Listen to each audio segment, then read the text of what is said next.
once again, welcome everyone. So the first talk would be by Dr. Mohit Bansal. Is he online? Yes. Hi. Yeah, hi Mohit. Yeah.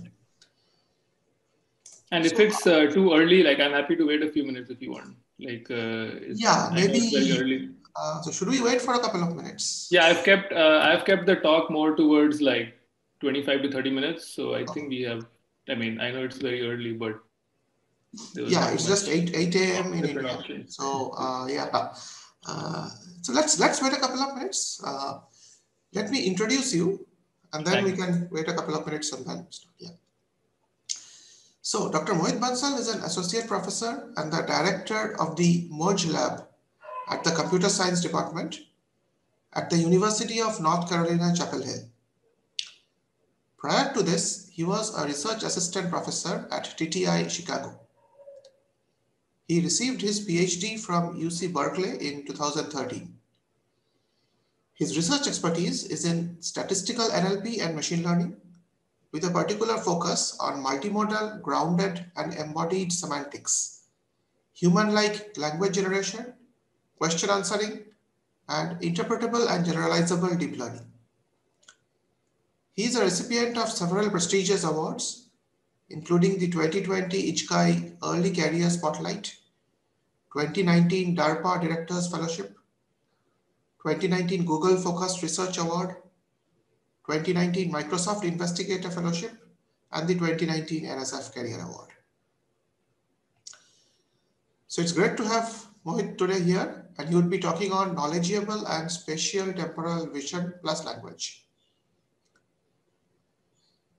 So yeah, Mohit, so let us wait for a couple of minutes and then we can start.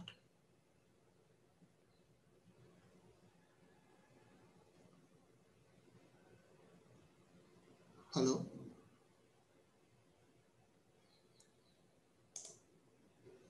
Okay, there seems to be some network issues. I'm audible to the others, right? Mayank? Yes, you are audible. Okay. He got disconnected somehow. Yeah, I think Mohit got disconnected. Fine, so he'll come back.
Yeah, hi. I think you're mute, Saptaji. Yeah, oh, hi Mohit. Yeah, okay. Yeah, so, somehow my Zoom sort of crashed. No, that's fine, sure. But I didn't need to hear my own bio, so I guess that. Thanks. But thanks for introducing me. And should I start the talk now? Yeah, I think you can start the talk now. It's 5 minutes past 8. So let me share my screen.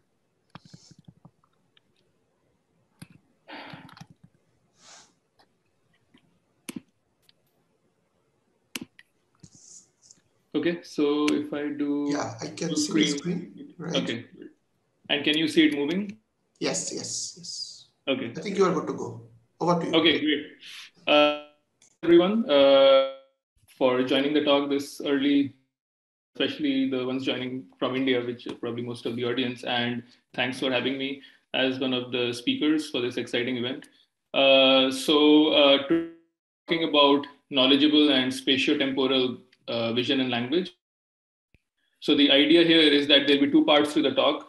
One is the first part will be describing a series of video and language compositional kinds of reasoning tasks that we built over the last few years as good evaluation benchmarks to be able to test the capabilities of the kinds of multimodal models we want, right? Because for that, we first need also good evaluation benchmarks that need both kinds of modalities and also not static images, but dynamic information in spatio-temporal videos, and also balanced across needing information from both the vision and language side.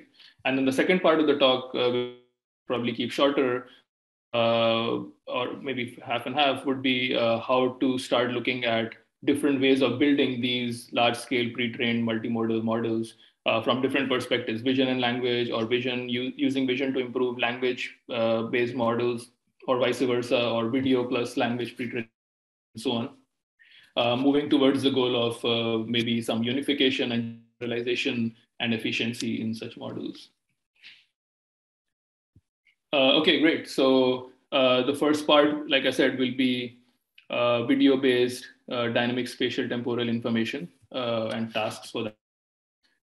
So like I said, the goal of the first part of the talk is that when we look at real world applications around us, most of them need multiple modalities, right? Not just language or not just vision, but usually several things in a combined sort of information to get a complete reasoning, right, of this activity. So the same thing, if you're trying to build models that are multimodal in their capabilities, we need to have good evaluation benchmarks that can test these models' capabilities in performing compositional cross-modal reasoning. So that's why we will discuss specifically video and language-based benchmarks. As I said, unlike images, videos are more realistic, and that's how we see the world as opposed to through static fixed images, where they do have dynamically moving information both spatially and temporally.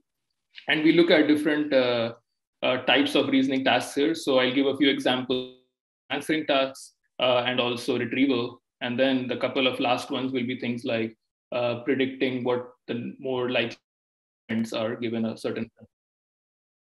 And also the last part will be where you are trying to generate a summary of video, but also not just a uniform summary, but trying to learn the saliency of different parts of the video summary. And the piece will be a unified combining all these tasks and promoting multitask models. Okay. The first part is known as TVQA. So this was EMNLP 2018, where we tried to the largest video question answering data sets, expand different kinds of video genres or categories, and also covered both the video information and the language information in the conversation or the subtitles. And the most important part was that we tried to make this a compositional task where the question had to be answered by combining information from the video and the language in the subtitles or the conversation. And then I'll also discuss how to make it both not just temporally localized, but also spatially. So the example here would be that we would questions of the type, for example, what is Sheldon holding when he's talking to Howard about swords? So the idea here would be that when person X is talking about some objects, you first have to detect, the model will have to detect which part of the video, a long video, which clip would be talking about a specific thing. And then in that range of timestamps, you go and do more VQA style tasks like what was this other person named Sheldon holding? So this is one way of having compositional questions, but you could have all kinds of combinations. You could also have something like what was person X talking about when person Y entered the door. So first you have to figure out the timestamps of the video where person Y entered the door, and then you go and look at the dialogue and say what were they talking, what was the other person talking about at that in that time period. This was basically a data set that point around 21 or 22,000 video clips with almost 150,000 pairs of questions and answers. and the average length was around 76 seconds. It had question source coming both from text and video, and it had timestamps annotated. And then if you look at the top part of the slide, then it also covers kinds of genres. So would be things where you're talking about day-to-day activities, right? That happen around us. Whereas it also had medical and crime genres, which would be talking about very different kinds of events and activities. So this would be a simple way to have a resource like TV shows, but be able to capture all kinds of different genres of activities that the model needs. And the right side on the top shows different types that we were collecting. So it was not just things like what and when, but also things like how and why, right? So it's a whole spectrum of the types of reasonings needed in these questions. Extension of this called TVQA Plus in a later conference was more about not once you have figured out the timestamp, right, which contains the answer, you don't just do the temporal localization, but you also want the model to be able to do localization. So inside those timestamps, when you are saying what was person X holding, and the answer was a computer or a laptop, then the model also has to visualize and ground or localize the spatial bounding box or segmentation kind of information for you. So this has a good advantage where we sometimes multiple choice question answering datasets can have models take shortcuts. Maybe they will find the right answer, but more because there's not enough adversarial or tricky negative answers or distractors. So in this case, you are forcing the model to be more faithful and more interpretable, because it's also supposed to tell you the location of the answer, not just the name of the answer. Then the next category of tasks would be more on the retrieval side. So this is TVR, text plus video moment retrieval.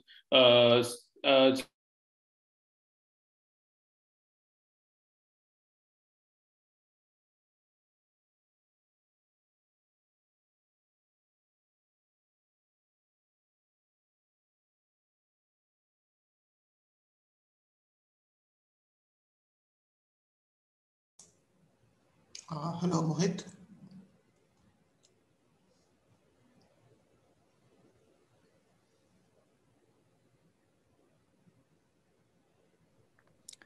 I think. Okay, yeah, I think again some yeah, the presentation has frozen. Yeah, so again some network problems, I guess. So let's see. I mean, hopefully you'll be back.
Hello. Hi, Yeah, Mohit. I'm not sure what's going on. Like, this is the first time Zoom's crashing on me, maybe in the last 2-3 years. So did I end at the TVR part? Yeah, yes. You were at the TVR Plus. Okay, great. So let me share again.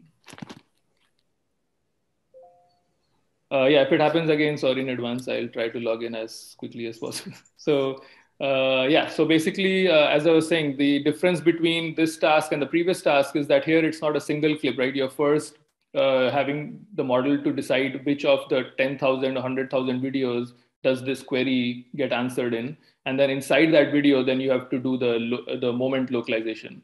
So that's sort of like two tasks. VCMR is video corpus moment retrieval, where inside that corpus you find the right video. And then the SVMR, single video moment retrieval task, goes inside that retrieved video and localizes the moment. So again, TVR was one of the largest of its kind. So it had around, again, 22,000 videos, 110 queries. It had a very large vocabulary size. Also, the average question length was pretty reasonably large. Like average length of the moments per video. And then it had question context, like I said, coming both from the video and the text. It also had the question type annotated, and it had an individual query written by annotators as opposed to having a span from an existing paragraph being treated as a span-based query. It was independently written novel queries. It also had this nice property where the distribution of moments, if you look at it on the left side, the moments were relatively shorter, so more challenging to find, while the queries were relatively longer and hence more challenging to understand. And the last property that was useful is that on average, the number of actions and number of people involved in these queries was greater than equal to 2, as opposed to usually having only one action or one person involved. In terms of models for this task, we had an initial XML backbone here, which was a good starting point for future models. And the basic idea here was that you would first compute all the quick query and clip similarities, right, for each clip and the given query. And then you would basically run a convolutional start-end kind of edge detector idea to be able to predict, like, given this query clip similarity plot, what are the best sort of edges, right, of this, like the start and end of the similarity plot, which gives you the start and end of the retrieve moment. And then at ACL 2021 this year, we had a multilingual version of this, so as to sort of continue this not into just English, but other languages. And we are also continually trying to expand this to more languages. But the idea here was that we showed some multilingual models by using shared parameters as well as neighborhood language constraints. And we showed that these multilingual models that had information from two languages as opposed to one had smaller, like lesser number of parameters, but actually performed better than the unimodal models because of these shared parameters and neighborhood constraints.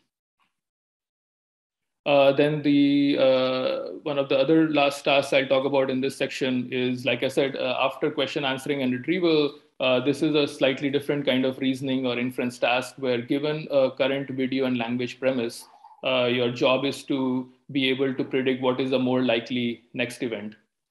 So in this case, if you look at this clip. Oh yeah, oh maybe a shake.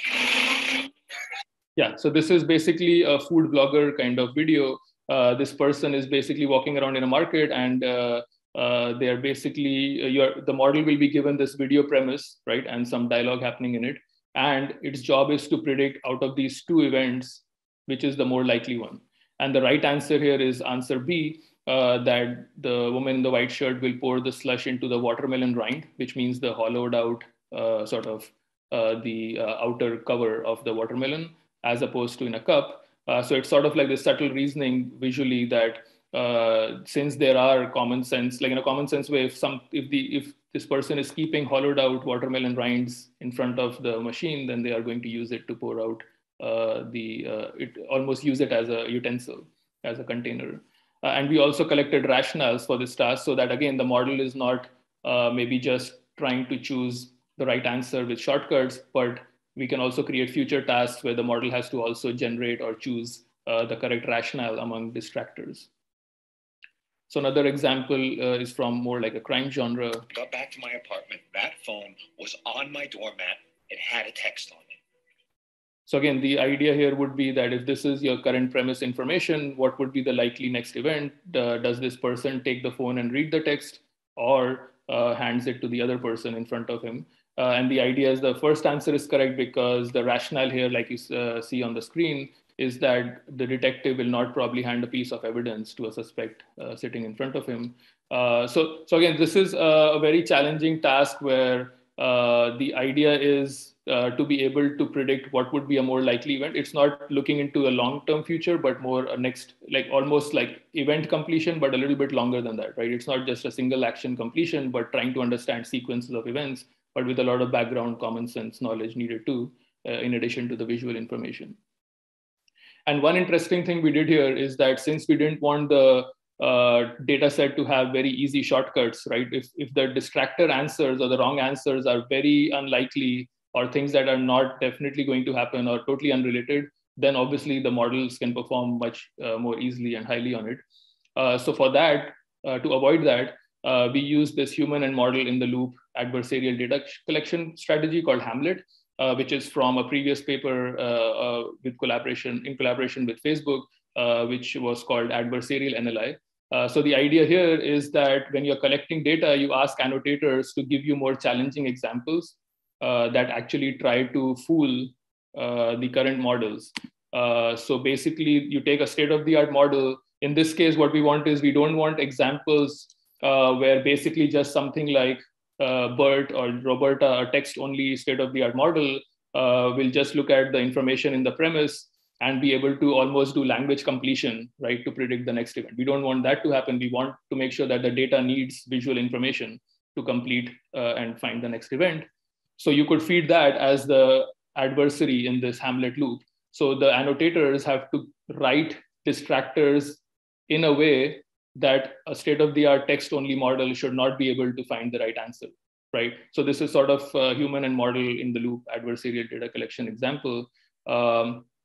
Again, just two quick informations on the type of the data set we collected. So it had around 28 to 29,000 examples, around 10K TV show and YouTube blog videos. And also it covered, again, different genres from sitcom, medical, crime, travel, food, family, daily. And you can see that the good thing about covering these different genres is that the models have to start trying to understand very, very different families of actions, events, or verbs on the right side. And then in terms of initial models, we basically had a pretty sort of common kind of architecture these days where you would have a video feature encoder going into a transformer. And then on the text side, you would get a dialogue as well as one of the potential candidate future events. And then we also fed in some common sense knowledge graphs like Atomic from University of Washington's team. And so this is a pretty standard and useful common sense knowledge graph used these days. And then we would combine this information into a multimodal transformer, some of which we'll also talk about in the second part of the talk.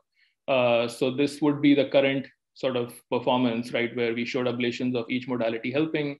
The human performance upper limit is around 91%, and models currently are around 67% on this.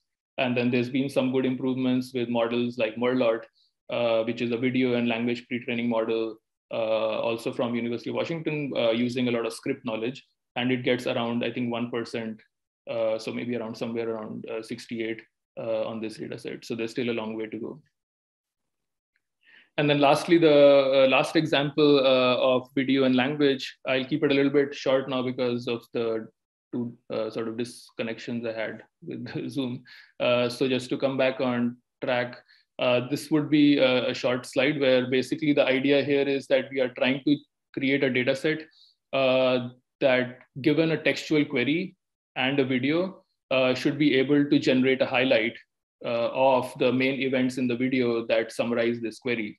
So if it's a shark is swimming underwater, but the video is showing a lot of things outside the water and around the city and so on, the model should be automatically able to detect the parts that show the shark.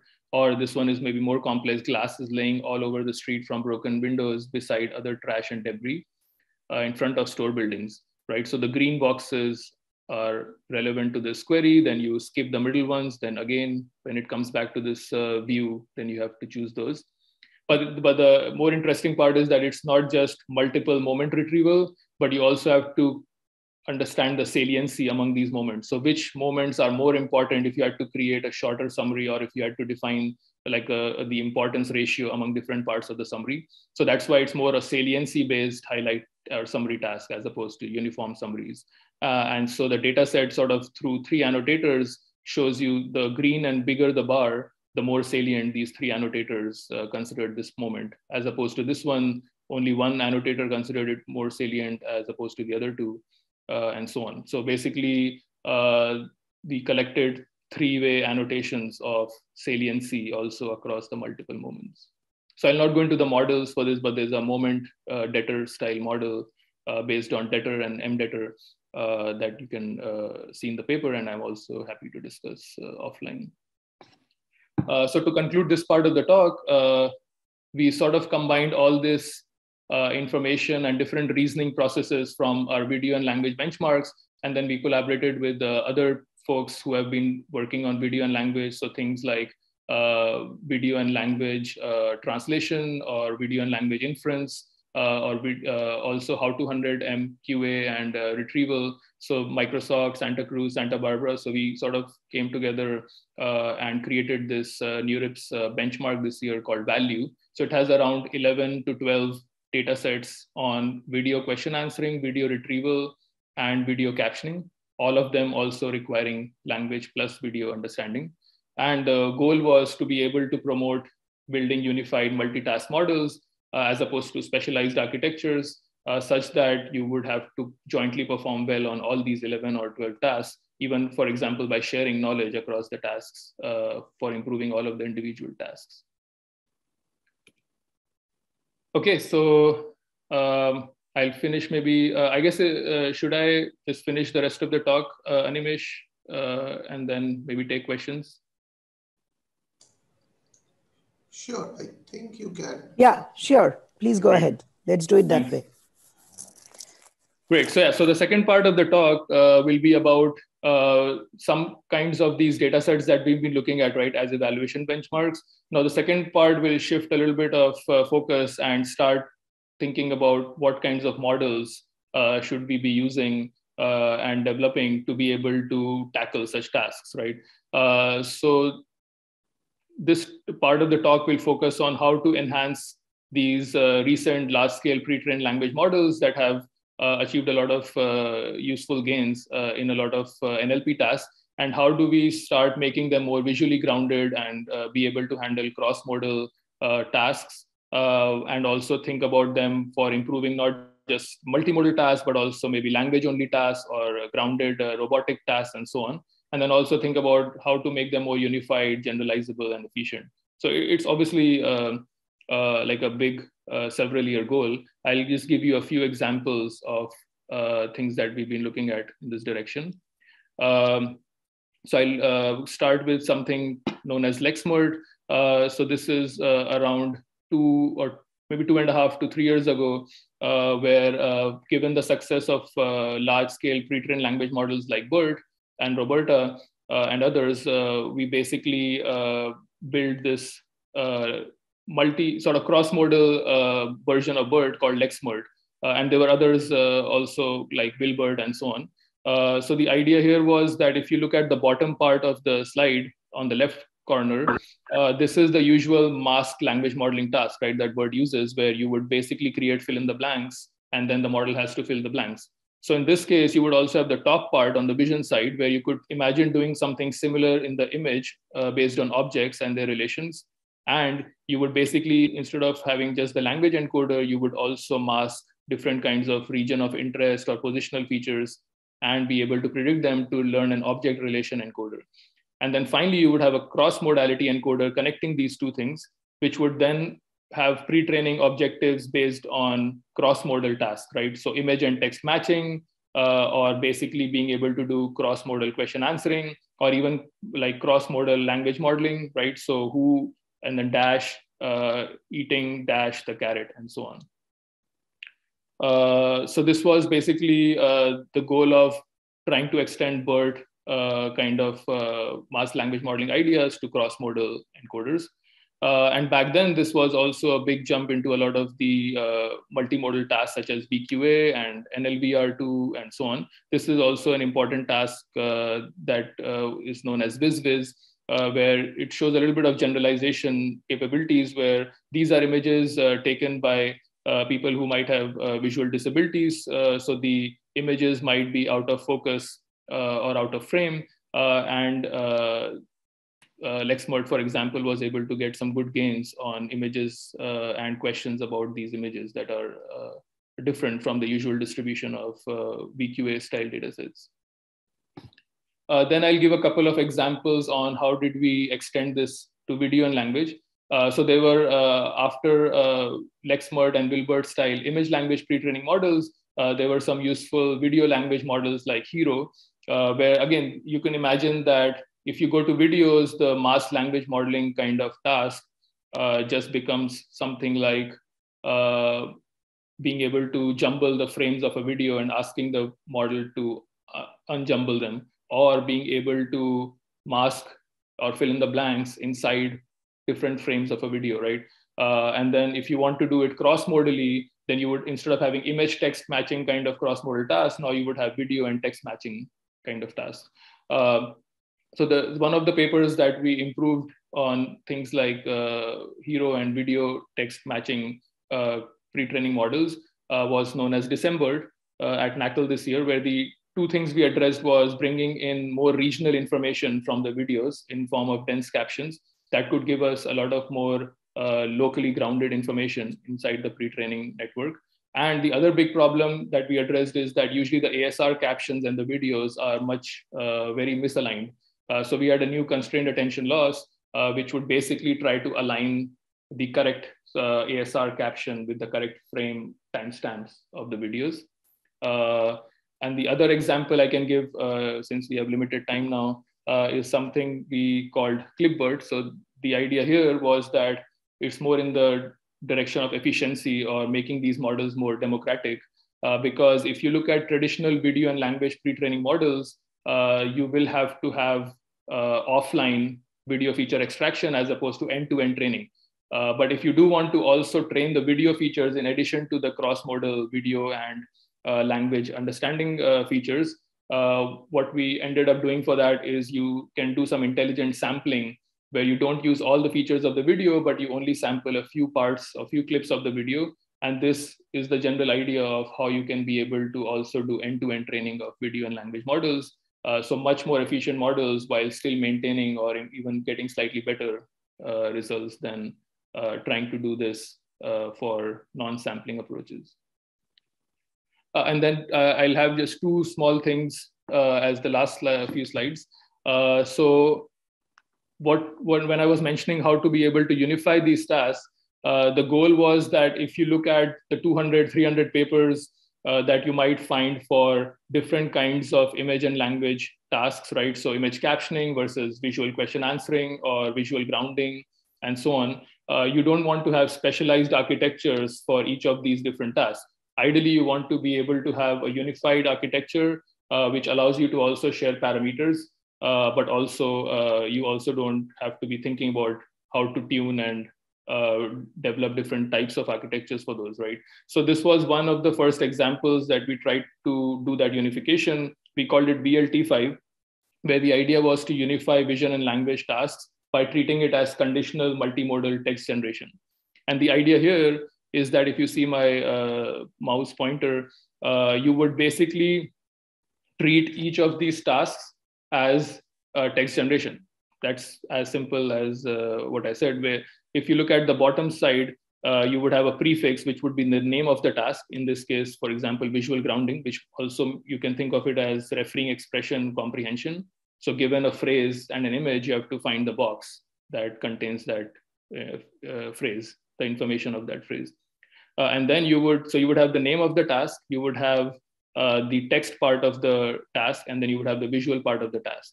And then you would basically make the output be generated by an autoregressive text decoder.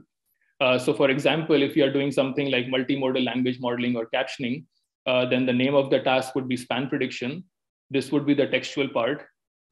Dash is dash over fire hydrant. And then this would be the visual input. And the output will have to generate man and jumping, right? These are the blanks that need to be filled. If you're doing something like visual question answering, then obviously the name of the task, like the prompt, would be VQA. Then the question would be the question, what is the man jumping over? And the answer would obviously be the answer. But in this case, it would be generated as opposed to discriminated over a vocabulary of answers. Visual grounding would be actually more interesting, where The task would be obviously the task prompt name, visual grounding. The input would be yellow fire hydrant. And then instead of detecting the bounding box, you would still actually generate the index or the ID of the box. So number 3 here, right, the yellow fire hydrant. And same for image text matching, it's true or false. So you give it the name of the task and then the text and the image, and then it has to say true or false, but again, as a generation. So this was the basic idea, and there were 2 big advantages here. So basically, if you're treating these as giving a task name prompt, and then the input of the text and the input of the image, and then generating everything, all the labels, all the answers, all the captions as text, it allows us to share parameters across the 7-8 different tasks, which were usually treated independently. And with 1/7 of the parameters, we were still able to achieve equal performance almost to the individually 7 times higher parameter tasks. And the other second advantage was that since you are making this generative, you can also handle rare or unseen answers. For example, in VQA, instead of being forced to have a vocabulary of only 1,000 or 10,000 answers and having the model discriminate and choose over them, you could also now generate answers that are not present in the discriminative vocabulary. So that would be basically the 2 goals here. Now, obviously, there's also been interesting follow-ups here where you could take the prompt idea and make it also 0 shot or few shot, right? Where you don't have to update the language model or the visual model. So this kind of direction has a lot of more future possibilities, and you can freeze different parts of this pipeline to be able to do 0 shot learning. And then again, the last example here would be the idea, like I said in the beginning, is that we've looked at cross-modal tasks, right? So we've looked at how to build things like Lexmod, Wilbert, Hero for videos, right? Clipboard, and also unify them. But another interesting direction we've been thinking about as a community also would be how can we use these visual grounding information to actually see if we can improve language-only tasks, right? So can we actually take something like BERT, but instead of having masked language modeling as the only pre-training objective, right, where you have to fill in the blanks of the masks that you've created, maybe we can also have a pre-training function for each of the words to be able to find its visual mapping, right, in a visual world. So this was the basic idea of organization at EMNLP 2020, which was one of the first works to be able to try to take BERT and make it visually grounded. And it's as simple as I said, like basically an additional pre-training objective of BERT would be to now take the word and also predict its visual map. So there were 2 main challenges that cannot make this happen. One is that you basically train BERT on things like Wikipedia, whereas the visual mapping ground truth is for very different kinds of data sets like MS COCO, right? So the first step we did was you train a visual mapper on a multimodal data set like MS COCO, and then you run it on all of Wikipedia to get visual maps predicted for words in Wikipedia, because you also have longer sentences that BERT needs and much more data. And then since that's still not enough, because Wikipedia may not have very many visual words that are directly visually mappable, you do this in context, right? So you learn the visual mappings in context so that other words around can learn the visual maps because of the surrounding information around them. So these were the 2 things that you would do to be able to get more visual maps for a lot of the words in documents like Wikipedia that BERT is traditionally trained on. And so here we showed how you can take language-only tasks like QNLI, MNLI, all the different kinds of glue tasks, and also some common sense tasks like SWAG, and improve over BERT-style models by using this visual mapping. And then we had a follow-up work called Widland KD at NeurIPS this year, where we also used distilled information from videos and showed that you can improve very specific tasks like PICA, which is physical common sense. So it needs physical knowledge, which is present in videos, or temporal knowledge in tasks like Tracy, and also glue diagnostic kind of data sets, where it showed that the video information mostly helps the knowledge or the external world knowledge component of glue diagnostics, and not things like logic or other parts of the task. Okay, so maybe I'll stop here. I'll skip the last part. This was an example of the opposite. So instead of allowing vision to help language tasks, what's a very simple, cute example maybe of how does language modeling help a more grounded visual task? And just in 30 seconds, the idea here was, this is an ICRA robotics conference paper where given incomplete instructions like pour me some water in front of a visual environment with several objects on a table. This is an end-to-end example of starting from a microphone and a connect camera and be able to disambiguate these incomplete instructions using something like predicate argument parsing, filling in the different missing roles of this ambiguous or incomplete instruction by filling it with objects in the environment, for example, in front of the table. So if it's pour me some water, pour is basically the predicate, right? And theme is water. And then it has a location, initial source location and a destination. So you can start filling these with different environment objects in front of you and start creating sentences, right? So it could create something like pour me some water from the plate to the spoon, pour me some water from the glass to the cup, and so on. And then you could use a language model perplexity style idea to predict what is the most common way of filling this sentence given the visual objects around me. And then you would do motion planning to complete this. So I'll skip some of the demos that are available online. And I'll end with some concluding thoughts and next steps. So a lot of things to think about. For example, this is obviously just some of the beginning, right? So when we talk about videos, one of the still most challenging parts in video understanding is to be able to do long distance video understanding, right? So most of these data sets that we are looking at they used to be 10 to 20 seconds, right? Now long videos mean maybe 60 seconds to 2 minutes because, I mean, to be fair, there's still a lot of information and actions and events happening in 2 minutes. But what about being able to understand things that span 30 minutes, 2 hours, a full movie, right? Multiple episodes of a TV show, for example, over relationships between humans or more multi-hop complex events, right? That you need to piece together to be able to get the answer. And then a very related question is continual learning of this information, right? So most of our current pre-trained models or other models are very static in that sense, that basically you would just have a static training data. But what if you have more information coming in, right? As if you have a deployed model, right? The video stream keeps continuously coming in. You can't just have a pre-trained model on the first half of your life and then expect it to work on the second half of your life, right? So how do we basically efficiently update these pre-trained models without having to retrain them from scratch in a very expensive and slow way every time? And this connects to other forms of efficiency, not just time and storage, memory, but also in terms of being able to not have to waste environmental resources, right? To always be able to update these every time, which has another connected question of whether unified universal models are better versus more specialized models, because if it's a unified universal model, which everyone's expected to use, then their efficient updating and continual learning becomes even more important.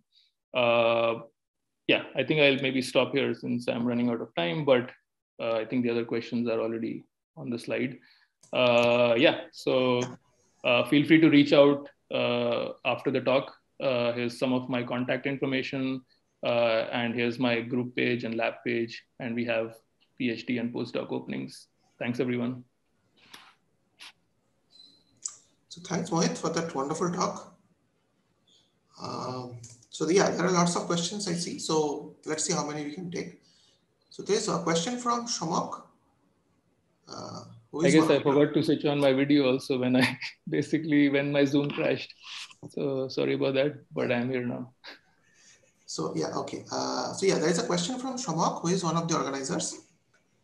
I think Shomok can himself yeah, I guess so. Take up the question. He's a panelist. Sure, Mohit. Hi, again, a fantastic talk as always.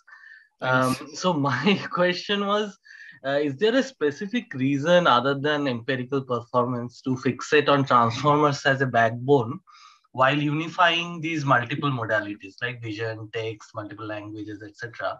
And do you think, of course, it's a bit of a kind of a subjective, I think, view as of now. Do you think, would it be sufficient for, let's say, truly temporal reasoning, counterfactual, or even contrastive reasoning?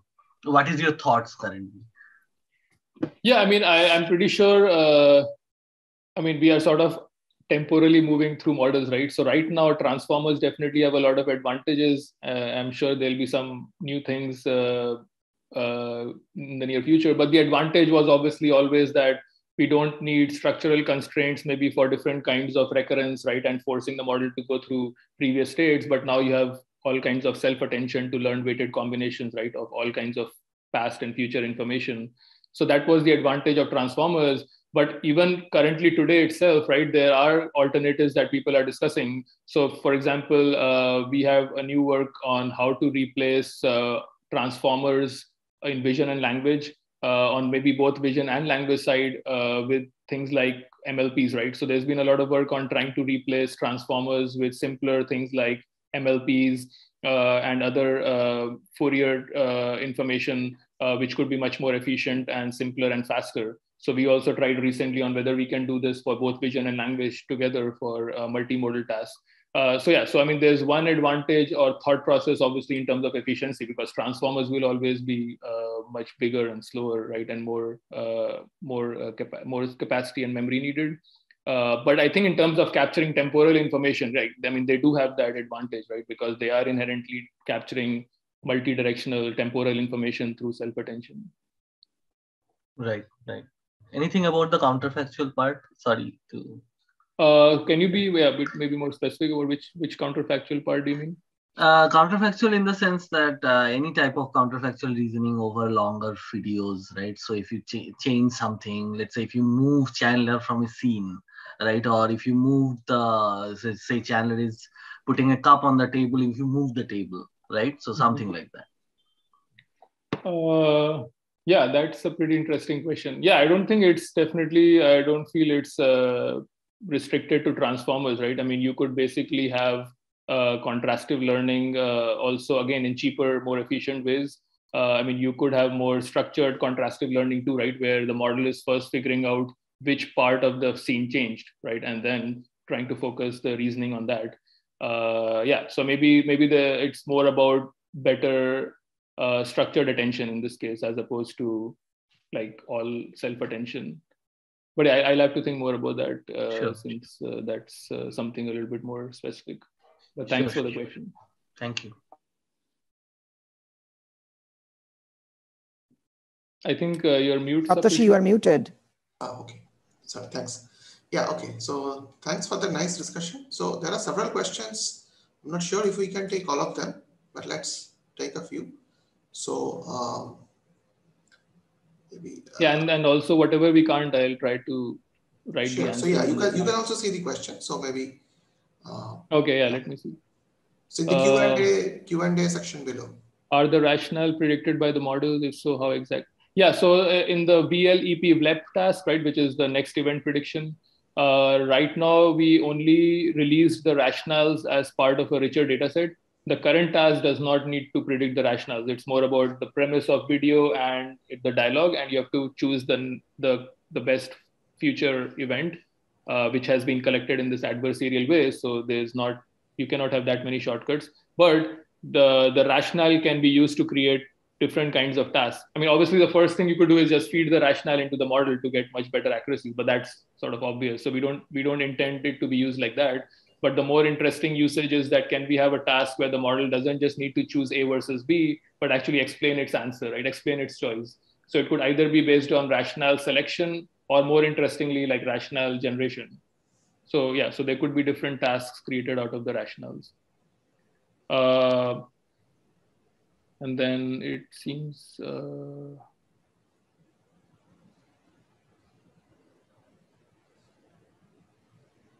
maybe the questions have become a little bit out of context because I don't really know which part they're talking about. So maybe we can ask someone to ask the question, like, and then maybe we can move on, and I can type the answers after that. Or if you understand the context of some of these questions, I'm happy to hear from you. Maybe the last one seems pretty self-complete, right? So you mentioned intersection of continual learning and VQA. How would the evaluation look like? What kind of setting would be that for VQA? And if you could refer, yeah, so this is a pretty brand new sort of topic, right? Because, I mean, we've done some work maybe 2 years ago on continual learning where if you're trying to do architecture learning, right? I mean, how do you update and learn the architecture in a way that you are basically continuously given different tasks? Like we took, I think, 3 or 4 different domains or categories of video captioning, and we said, how do we update the model architecture in a way that it avoids catastrophic forgetting, which means that it should maintain its performance on the previous video captioning domains and datasets, while also achieving the best it can on the new video captioning domains that are coming in. So you could imagine setting up the VQA task also in a similar way. Suppose you have 4 or 5 kinds of VQA subtasks, right? And you could set it up in a continual way, and the measurement would be that the model should not catastrophically lose performance or forget previous tasks while still. So yeah, it would be sort of an average performance. And then also the other thing would be efficiency measurements, right? So the evaluation would also be an efficiency, like what's the best approach that can achieve this, like avoid this catastrophic forgetting without having to retrain, or like while having to retrain as few parameters as possible. So those I think would be the 2 main goals here, right? Maintaining accuracy of old and new tasks, but also doing it in a most efficient way.